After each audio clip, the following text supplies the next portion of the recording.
They amble around the gutters and back alleys. These are the Soi dogs of Thailand. Soi means alley in Thai, and the Thais refer to these homeless mutts as Soi dogs. There are more than 30,000 of them in Phuket alone. They're regarded as, at best, a benign urban presence, at worst, a nuisance.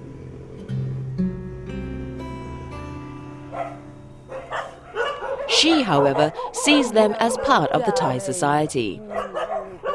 Gill Dalley arrived in Phuket some 11 years ago with the intention to teach English to children.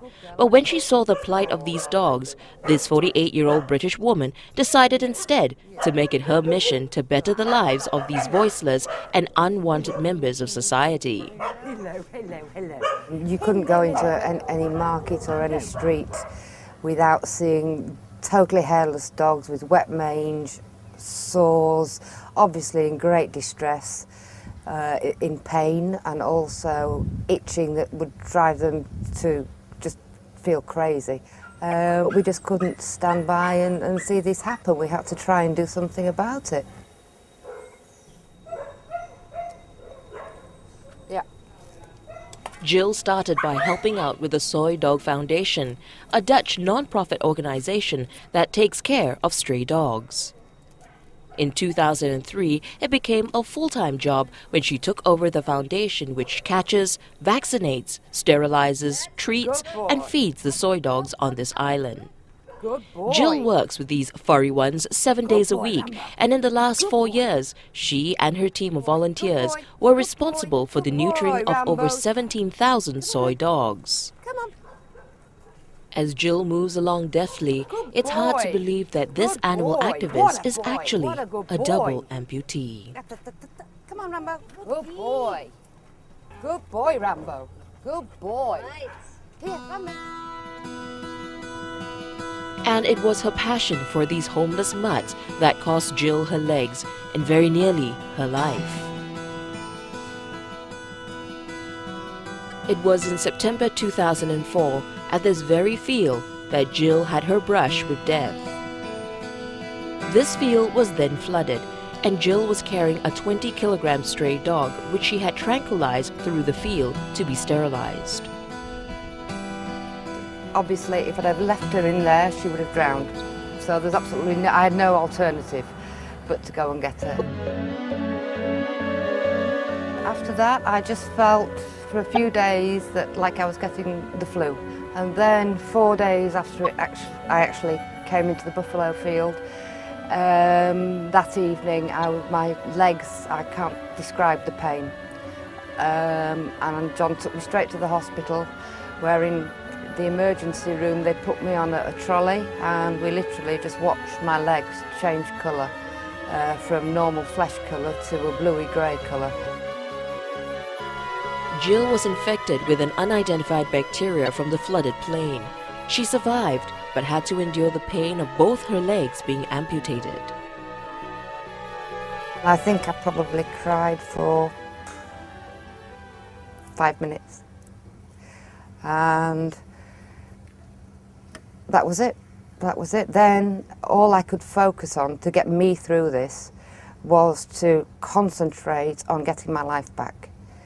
Just the fight. I knew I was going to have a fight. Her reaction afterwards was, well, at least the dog, I got the dog and the dog was sterilised, so, you know, it wasn't wasted.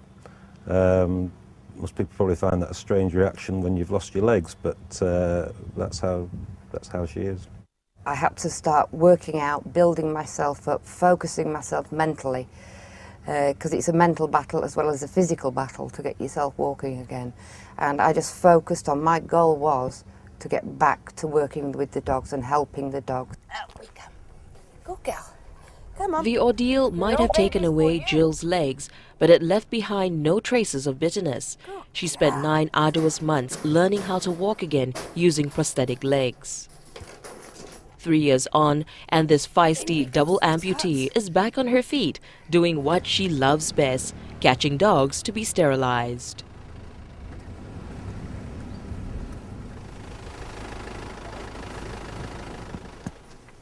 I was determined when I lost my legs, I was going to be able to go back with the dog catchers and work with them. I knew I was going to be limited.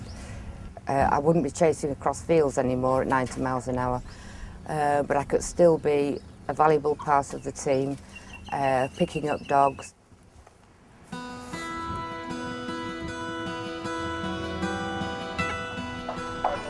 Gill's long-term vision, no more soy dogs in Phuket, but she knows she cannot do it alone.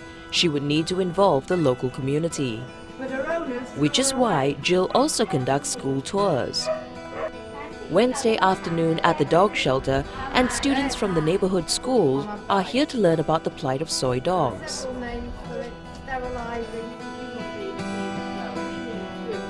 They can actually see and be made to understand that animals need the same basic things that we do: food, water, shelter, a doctor when they're ill, love.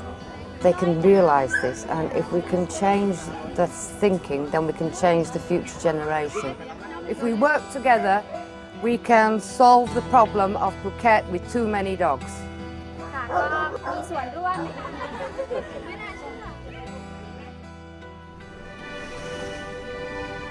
It was at this beach, a stone's throw away from their house, that Gill learned how to walk again, one painful step at a time. And the driving force behind her efforts to make a full recovery is to continue helping the soy dogs of Phuket. She gamely tells us that it isn't because she's special, she's simply stubborn.